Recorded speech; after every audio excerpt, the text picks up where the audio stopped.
Es interesante cómo el Señor Jesús nos enseña en todas las esferas de la vida. La religión levanta hipócritas, el Señor Jesús levanta creyentes. ¿Me explico? La religión te hace alguien en el templo, pero otro diferente en el trabajo, o en la calle, o con tus amigos, o en la fiesta. ¿Cuántos creyentes acá podemos ser casi que ángeles y en una fiesta perdemos toda nuestra compostura? El Señor Jesús, en lo que hemos visto, en lo que llevamos de este capítulo 14 del Evangelio de Lucas, a la vez que coloca a los escribas y fariseos en su lugar, parranda de hipócritas ellos, nos educa a nosotros para entender que ser una persona de Dios es serlo en los pequeños detalles de la vida, en las circunstancias que la vida trae. La vez pasada terminamos la palabra diciendo que, por ejemplo, cuando alguien te ofende, Dios no está probando al que te está ofendiendo. Te está probando a ti, que te dices creyente, a ver cómo reaccionas frente a esa ofensa. Cuando alguien te roba, no está probando al ladrón, porque al fin y al cabo está robando y de Dios no conoce. Está probándote a ti a ver cómo reaccionas cuando te roban. Cuando tu esposa te ofende, está probando tu carácter como marido para mirar cómo reaccionas frente a esa ofensa. Y si ambos son creyentes, pues con mayor razón, por ejemplo, no perseverar en el enojo por días.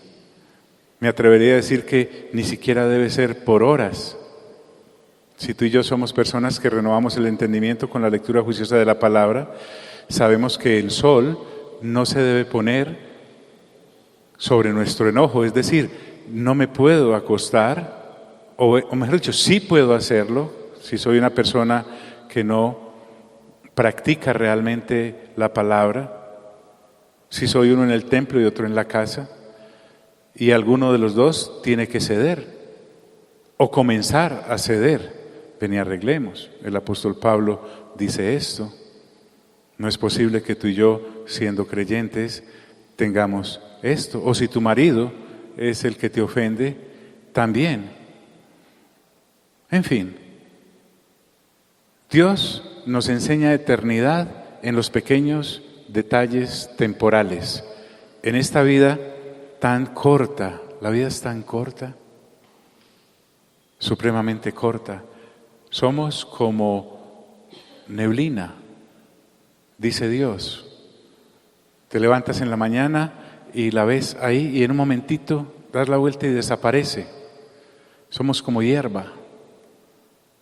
Entonces estamos llamados a ser diferentes. La gente va a conocer a Cristo viendo la forma diferente en cómo tú y yo nos comportamos. Si tu papá o tu mamá te ofenden y son creyentes en ese hogar, hay que arreglar, hay que hablar. Si tú ofendes a tus padres, hay que hablar, hay que arreglar. Si hemos ofendido, debemos buscar el perdón de aquella persona a la que ofendimos. Si queremos ser primeros, debemos ser los últimos. Recuerden que el Señor Jesús enseñó en este pasaje del capítulo 14 que en esa cena donde lo habían invitado, los invitados procuraban los primeros lugares en la mesa. Y Él les dijo, no, cuando te inviten a una reunión, hazte en el primer lugar. No sea que haciéndote en el primero, el que hizo la reunión tenga a alguien más importante invitado y tenga que decirte que bajes y entonces con vergüenza comiences a retirarte. En pequeños detalles como esos. En esta fiesta, a propósito, el Señor también tiene unas palabras para los que invitan a personas a reuniones o a fiestas. Y vuelvo y te digo que me parece extraordinario que el Señor lo haga en una cena, en una reunión. Estaban comiendo ese sábado. La invitación era extraordinaria, a comer. Como es de fácil ser creyente acá en el templo o mientras estamos adorando. A propósito, la adoración es algo extraordinario y cantarle a Dios es extraordinario, pero seguir adorándolo cuando pasamos esas puertas es lo interesante. Entonces, quiero enfatizar que el Señor Jesús está en una cena, no está en un ayuno. Está en una cena, no está en un servicio en la iglesia. Está en una cena, no está en una vigilia. Está en una cena, no está retirado en un monte solo orando. Está en una cena y está enseñando. Esta comida, a propósito, para nosotros 2000 años después es muy fructífera. Porque somos personas del reino de Dios. Si usted lee detenidamente este capítulo 14, en esa cena, podrá encontrar un mar de enseñanzas. Escuche la palabra que estoy usando. Un océano de enseñanzas, más grande que el Atlántico. Y en esta cena para todos hay. Ahora el Señor Jesús le habla al dueño de la casa. Porque este dueño de la casa no era menos avaro, ególatra e hipócrita que los que había invitado. Y la recomendación es sencilla. Mire usted, cuando hagas una comida o una cena, vuelvo y te digo, Jesús ataca la religiosidad llena de apariencia, como los fariseos. En un otro evangelio les dice a los fariseos y escribas, sepulcros blanqueados, llenos de rapacidad, los compara con fieras, llenos de intereses creados. Las invitaciones de esta gente a comer eran pura apariencia, tenían una doble agenda bajo la mesa. No te invitaban si no tenían un interés contigo, y tú no ibas si no tenías un interés con ese que invitaba. Cuando hagas comida o cena, y la enseñanza es para todos, no llames a tus amigos. Escuche bien, este es un principio, no una ley. Obvio que uno puede invitar amigos a cenar y los amigos invitarlo a uno. Pero para lo que él quiere instruir, necesita tomar el ejemplo de lo que por lo general hacemos, solo amigos. Aunque la enseñanza y el llamado de atención va para el que lo invitó, nos sirve a nosotros. No llames a tus amigos, le dice, ni a tus hermanos. Los judíos solo se juntaban con otros judíos. La etnia los tenía en un círculo cerrado, porque además ellos no invitaban a gente que no fuera judía, a gentiles, a personas como usted y como yo. Es más, cuando tú le dabas la espalda a un judío, ellos decían en secreto, ahí va ese perro.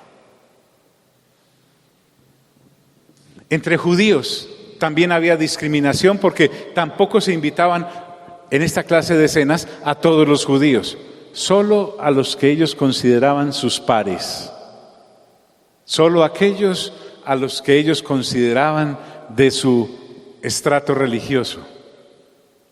Y el Señor Jesús también dice, ni a tus parientes. En este caso se refiere a ese familiar importante que ha ganado más pesitos que tú y hay que invitarlo.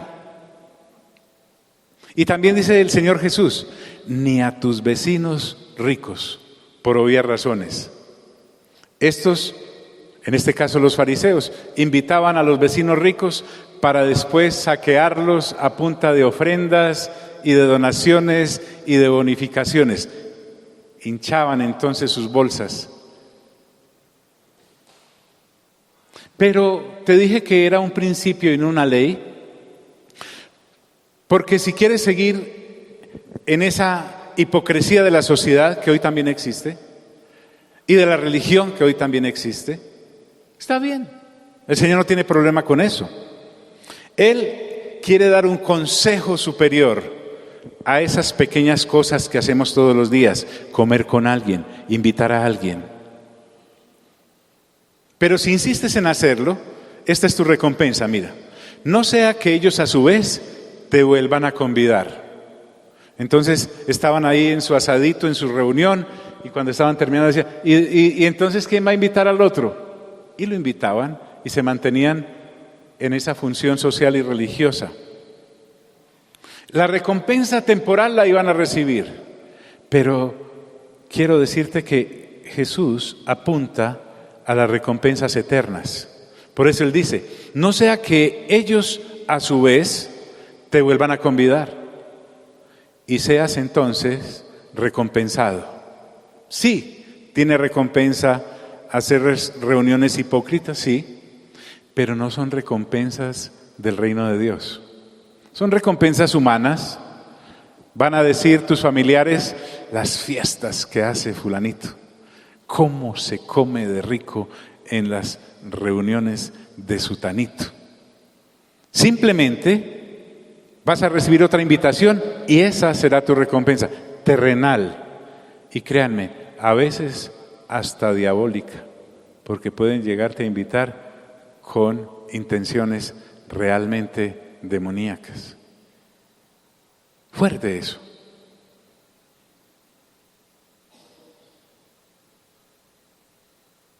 Señor, entonces, ¿qué hacemos? Lo que el Señor Jesús quiere es mostrarnos que hay una vida eterna. Diga conmigo, vida eterna. Se lo digo en otra palabra más fuerte. Usted se va a morir. Yo me voy a morir. La vida no es solo esta apariencia. Viene algo más fuerte y poderoso, extraordinario. Entonces, ¿qué hago, Señor? Él dice, mas cuando hagas banquete, llama a. Présteme atención, si usted vino hoy acá, es porque el Espíritu Santo lo citó para decirle algo. Esto que vamos a mirar es como maná saliendo de la boca del Señor para alimentarnos. Jesús realmente les va a señalar a los judíos, porque no puedo salirme del contexto completamente, a que no cumplían la ley que tanto decían defender. Esta gente sabía Biblia, pero no les servía absolutamente para nada. Conocían lo que la Escritura dice en el Pentateuco, pero no lo practicaban. Les voy a leer algo que dice Deuteronomio capítulo 14, versículo 28 al 29. Era un mandato para estos judíos, comillas, al fin de cada 3 años sacarás todo el diezmo de tus productos de aquel año y lo guardarás en tus ciudades.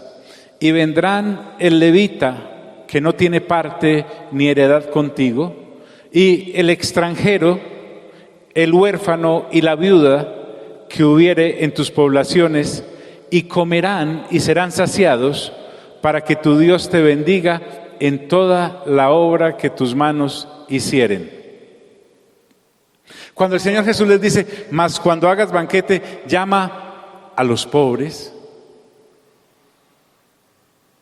les está diciendo, llama a aquellos que no pueden devolverte el favor. Invita a ese restaurante también a aquellos que no pueden volverte a invitar. Lleva a tu comedor a aquellas personas que no tienen con qué comprar algo tan abundante como lo tuyo, que no pueden llenar su refrigerador en la abundancia que tú sí lo puedes hacer. Llama a los pobres. También le dice, y a los mancos. Las personas con alguna limitación física eran miradas con recelo por aquellos judíos religiosos. Les parecía que no eran gente. Los evitaban.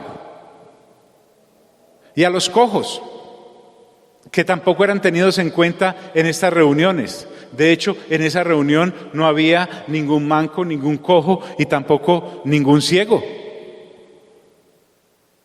Menospreciaban a las personas con, entre comillas, nos han enseñado a decirle defectos. Recuerden, por ejemplo, que en el Evangelio de Juan, a una persona que era ciega, los mismos, inclusive discípulos, se preguntaban, ¿este será ciego? ¿Quién habrá pecado? ¿Él o sus padres? Y el Señor Jesús tuvo que aclararles que ni él ni sus padres, sino que había sido hecho así para que Dios fuera glorificado, y lo sanó, como sanó al hidrópico al principio de este pasaje. Y entonces eran selectivos en lo que la Escritura se refería. Y tal vez nos pueda servir a nosotros este versículo también. En Éxodo capítulo 4, versículo 11, lo que el Señor Jesús le está diciendo a estos fariseos hipócritas religiosos es que se saltaban algunos versículos y el Señor Jesús no sabía por qué. Al referirse a los ciegos, a los mancos y a los cojos, y metamos ahí también los mudos.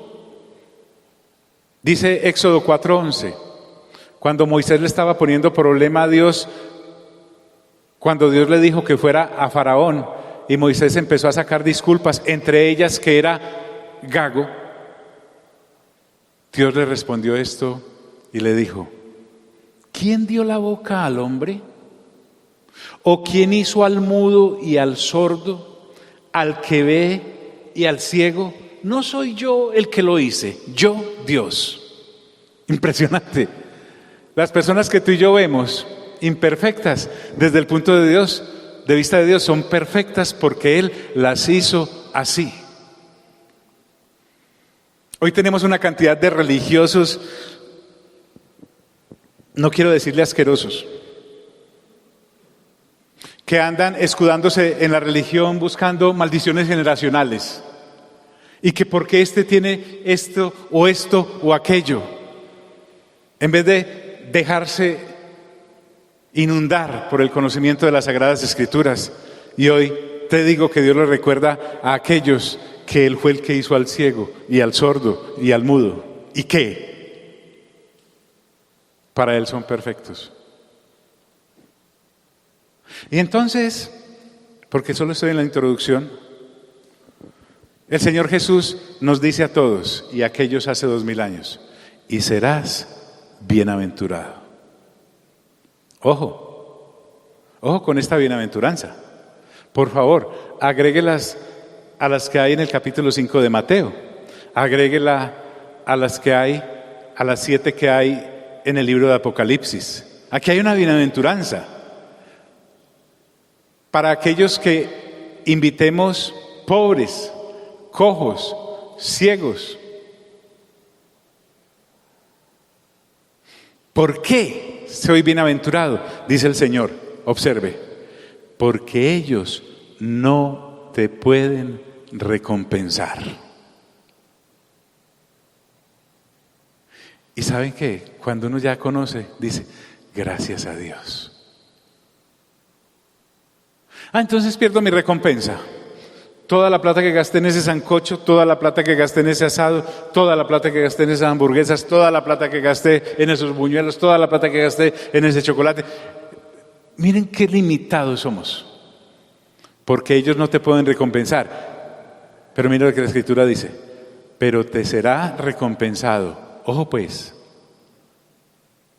el límite del avaro es la vida temporal, solo ve hasta el ataúd. El de un creyente con mente renovada, porque las Sagradas Escrituras es su pan diario, va y sobrepasa la muerte y va hacia la eternidad. Observe esta palabra tan poderosa, pero te será recompensado en la resurrección de los justos,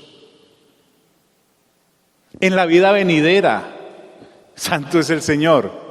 Yo sé que usted y yo vinimos con nuestros pequeños problemitas temporales.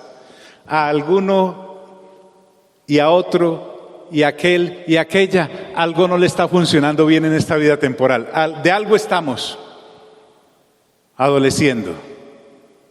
Cuando no es una cosa, es la otra. Y en medio de esta vida temporal, hoy Dios te habla, el mismo Señor Jesús, de la resurrección de los justos. Y para no pasar por ahí corriendo, porque yo no tengo afán, por eso las Escrituras nos exigen que saquemos tiempo para ellas, me quedé pensando, Señor, ¿cómo vamos a dejar que esa parte de ese versículo pase así como corriendo? Él me dijo, en ninguna manera. Hábleles de la resurrección de los justos y de lo que va a ocurrir. Y entonces nos fuimos para Apocalipsis capítulo 20. Y miren lo que ocurre cuando el cielo y la tierra hayan pasado, cuando todos los seres humanos hayan finalizado su historia en la humanidad misma, cuando ya todo se termine. ¿A qué se refiere el Señor con la resurrección de los justos? Te hablo de que seremos levantados de la muerte, todos, los que hayan hecho lo bueno y los que hayan hecho lo malo. Pero cuando el Señor Jesús habla de la resurrección de esta manera de los justos, se refiere a esto que le voy a hablar. Y tal vez usted venía con un problema temporal o con un éxito temporal que se le va a acabar en el ataúd y se va a llevar esta recompensa eterna. ¿Y dónde se la va a ganar? En un simple sancocho que usted haga para la gente que no lo puede volver a invitar. Qué inversión tan barata para una recompensa tan grande. Dice Juan en Apocalipsis, y vi tronos, y se sentaron sobre ellos los que recibieron facultad para juzgar. Si usted quiere profundizar más sobre este libro de Apocalipsis, lo invito a que venga los martes. Estamos abriendo Apocalipsis y lo estamos entregando porque es el libro que Dios decidió abrir en los últimos tiempos. Cosas que ni siquiera Daniel entendió, un hombre tan sabio. Nos encontramos un versículo poderoso en Daniel capítulo 12, versículo 9. El ángel que le está explicando las cosas a Daniel le dice, usted siga viviendo una vida normal, que a usted no le corresponde saber estos secretos. Será abierto al final de los tiempos. Y estamos en los finales de los tiempos. Como dice el dicho popular, créanme amigos, amigas, este pueblo lo están barriendo para entregarlo. Y usted, ¿cómo lo sabe? Solo observe la cantidad de maldad y de aberraciones que hay en todos los estamentos de nuestra sociedad. Esas son señales de los últimos tiempos. Y te anuncio, esto no se va a arreglar, lo temporal no se va a arreglar, por eso el Eterno nos espera. Entonces la resurrección de los justos consiste en esto. Y se sentaron sobre ellos los que recibieron facultad para juzgar. Y mire qué hermoso. Y vi las almas de los decapitados. Ay no, John, los decapitaron, ¿por qué? Tiene que venir los martes. Por causa del testimonio de Jesús, por ser cristianos. Y por la palabra de Dios, por esto que estamos abriendo. Pero resucitaron. Dice, los que no habían adorado a la bestia. ¡Ay, John, la bestia! ¿Quieres saber qué es y en qué consiste? Lo espero el martes. Ni a su imagen, porque Dios prohíbe la idolatría. Por esto. Y que no recibieron la marca en sus frentes ni en sus manos. Y aquí viene. Y reinaron con Cristo 1000 años. Hasta ahí la resurrección de los justos, porque hay gente que no va a resucitar en ese momento. Pero los otros muertos, diga conmigo, los otros. Créame, espero que usted no esté en este otro grupo. No volvieron a vivir hasta que se cumplieron 1000 años. Y vuelve y explica, esta es la primera resurrección. Y aquí viene una bienaventuranza. ¿Se acuerda? Que la dijo allá en Lucas, capítulo 14. Bienaventurado el que haga así, ¿por qué? Recibirá recompensa en la resurrección de los justos. Mire aquí, vuelve a pegar con la bienaventuranza de este capítulo 20 de Apocalipsis.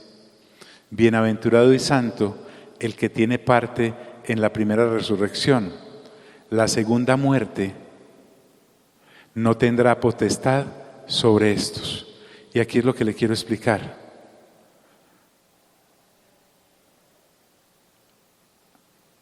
El cristiano verdadero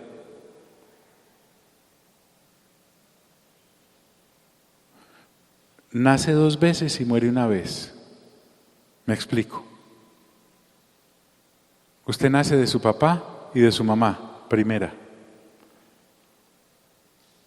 Y la segunda vez que nace es cuando nace de nuevo por obra del Espíritu Santo. Juan capítulo 3, versículo 5. Y muere 1 sola vez porque a no ser que el Señor venga y usted y yo estemos vivos, entonces seamos transformados, nos va a tocar esperarlo entre los muertos que creyeron. Pero el problema con la persona que no es creyente conforme a la palabra de Dios, no en una religión, conforme a la palabra de Dios, nace 1 vez y muere 2 veces. John, ¿cómo así? Sí, nace del papá y de la mamá, y como no tiene un encuentro real con Cristo Jesús en su vida biológica, muere biológicamente la primera vez. Y muere la segunda vez cuando de entre los muertos lo sacan para demostrarle porque va a ir al lago de fuego y azufre. John, el lago de fuego y azufre. Sí, no me hable de eso que me asusta. Más se va a asustar si no se lo hablo el día que se ha levantado entre los muertos para ser tirado allá. Prefiero que se asuste aquí. Porque no estamos interesados en que te amañes, sino en que te salves. Nosotros no estamos interesados en que te amañes aquí en este templo y ocupes una banca. Nosotros estamos interesados en que te salves, porque para que esto lleno de una cantidad de gente que va a ir a la segunda muerte. Por eso dice, la bienaventuranza es que cuando tengo parte en la primera resurrección, la segunda muerte no tendrá potestad sobre mí. Entonces, ¿qué me espera? ¿Seré sacerdote?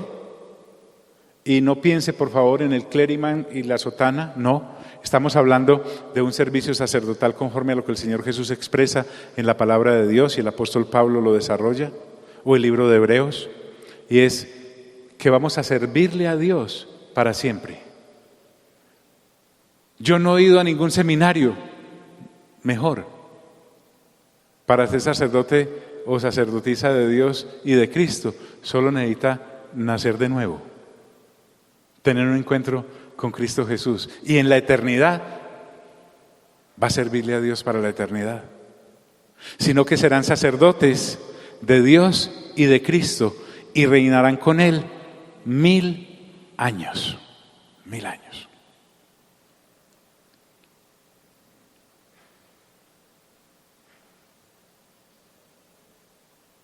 Esto es extraordinario. Yo vine porque tenía un problema financiero y me van a cortar los servicios. De la que se los corten, eso lo vuelven a conectar. Algún familiar se condole de usted y se lo manda a conectar. Tranquilo. John, vine porque es que me salió un granito por allá y me están diciendo que está sospechoso. Que sospechen de él, tranquila. Dios lo puede sanar, y si no lo sana, pues de todas maneras se va a morir sano también. Aquí hablamos de cosas las que son verdaderamente importantes. John, tengo un problema que usted no se imagina con mi mujer o con mi marido. Tranquilo, aquí hemos descubierto que después de muerto usted ya queda otra vez soltero. Porque dice que en la resurrección nadie tomará marido ni nadie tomará mujer. Seremos como hermanitos todos. Espectacular. Allá no va a poder llegar usted, mi hermano, y su mujer va a decir, fulanito, nada. Detente. Y a usted, mi hermana, que su marido se la mantiene montada, no vaya, ¿qué? No. Usted en la resurrección no va a tener que ir a abrir la puerta de la empresa, ni a cerrarla. O a cumplir el horario porque trabaja. O sea, ya no se va a despertar. Hágale, que el metro a esta hora está muy lleno. No hay metro.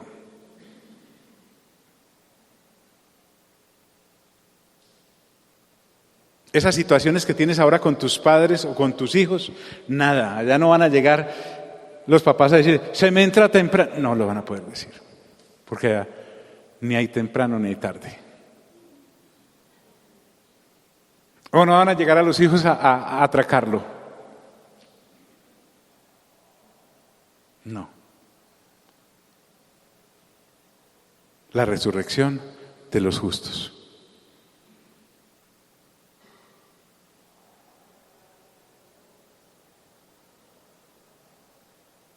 Entonces recuerden que estamos en una cena, aterricemos otra vez por favor. Y la cena se pone muy seria. ¿Por qué? Porque alguien que ha estado muy atento a lo que el Señor Jesús está hablando, que se tomó muy en serio el asunto, que si fue a esa cena porque lo había invitado ese fariseo gobernante,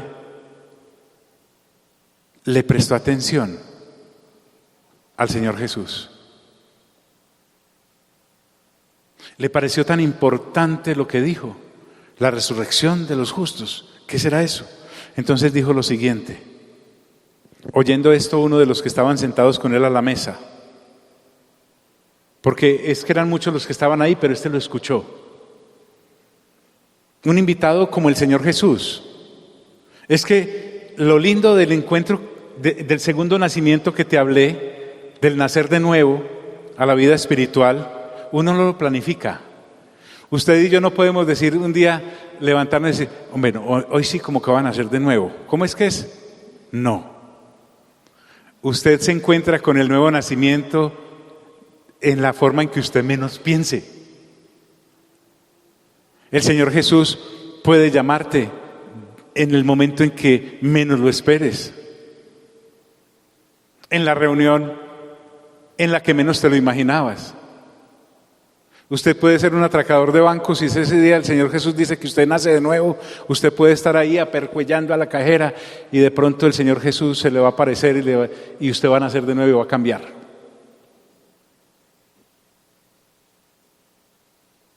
Usted puede ir a una fiesta y en esa fiesta encontrar un creyente que le va a hablar del Señor Jesús.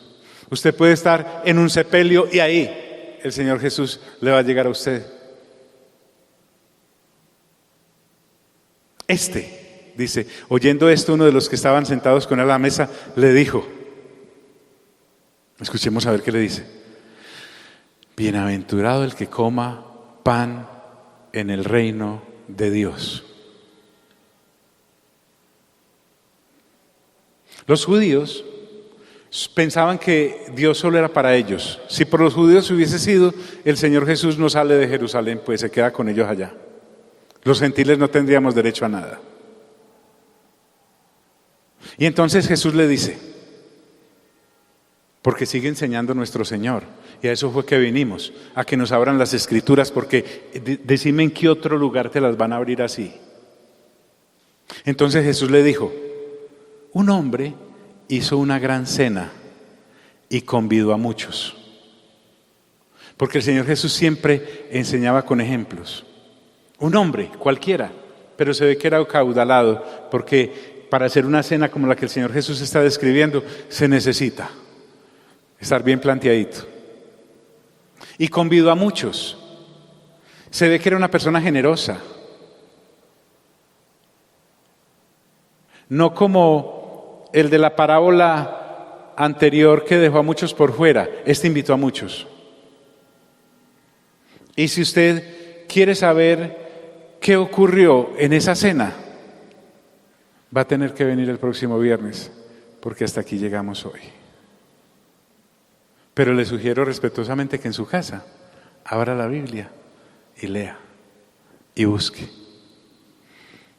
Pero lo que quería decirte es, deje de ser esclavo de la vida temporal. Mi hermana, yo sé que usted es una excelente esposa, una tremenda ama de casa, inigualable. Pero sáquele un tiempo a esos platos y a esas escobas y a esas trapeadoras y a esos sancochos que usted, y a prepararle la loncherita y todo. Saque un tiempo valioso para pensar en la vida eterna. Mi hermano, sé que usted es un hombre muy responsable. Usted quiere llevar comida a su casa, que coman. Quiere darle estudio a sus hijos, que estudien. Quiere darle viajes a su señora, que viaje. Deje de ser esclavo de eso. Y sáquele tiempo a la vida eterna. Busque motu propio la vida eterna. Ya el Señor Jesús se le apareció. Si a cada uno de ustedes le pregunto cómo llegó al Señor, me va a contar una historia diferente, o unos más espectacular que otros. Pero quiero decirte que ya te encontraste con Él. Lo que necesitas es sacar tiempo para conocerlo y que Él te conozca. Para que hablemos de temas como la resurrección, no como algo de otro planeta, sino como algo del reino de Dios que a todos nos compete. Sí. A las jovencitas y a los jovencitos, sáquenle un tiempo a toda esa pelea hormonal que tienen en sus cuerpos que están creciendo y piensen en la vida eterna. Sáquele tiempo a la vida eterna, por favor. Se lo suplico en el nombre del Señor Jesús, porque usted no sabe en qué momento se muere, y yo quiero que usted se muera habiendo nacido 2 veces y no una sola vez, porque si usted se muere habiendo nacido una sola vez, va a morir 2 veces. Y eso es muy importante. Es más importante que todo lo importante que usted se pueda imaginar. Por favor, vamos a estar en pie. Amado Padre Celestial, te doy gracias esta noche por la oportunidad que nos das de abrir tu palabra y de permitir que nuestra alma sea alimentada, porque lo único que hay para alimentar nuestra alma sano es tu santa palabra. ¿Por qué? Porque es el manual de instrucciones que tú dejaste para los seres humanos que creaste a nosotros. Te presento este selecto grupo que hoy ha escuchado tu palabra, partiendo de una fiesta tan sencilla, pero con una promesa tan grande como esta bienaventuranza que hoy hemos visto. Y gracias por enseñarnos a comportar como verdaderos creyentes en las cosas pequeñas. Una sencilla invitación a comer. Hoy hemos aprendido que abramos espacio para que cuando pensemos en hacer banquete, llamemos también a los que no nos pueden devolver la invitación. Llamemos también a aquellos que son excluidos socialmente hablando y religiosamente hablando. Y podamos compartir. Y todas esas cositas nos serán recompensadas en la resurrección de los justos. Di conmigo: Señor Jesús, gracias por tu bendita palabra, que es viva y eficaz y más cortante que toda espada de doble filo, y penetra hasta partir mi alma para depositar en ella lo que es del Espíritu. En el nombre glorioso de Cristo Jesús, te damos toda la gloria y toda la honra. Amén, amén y amén. Les bendigo en el nombre del Señor.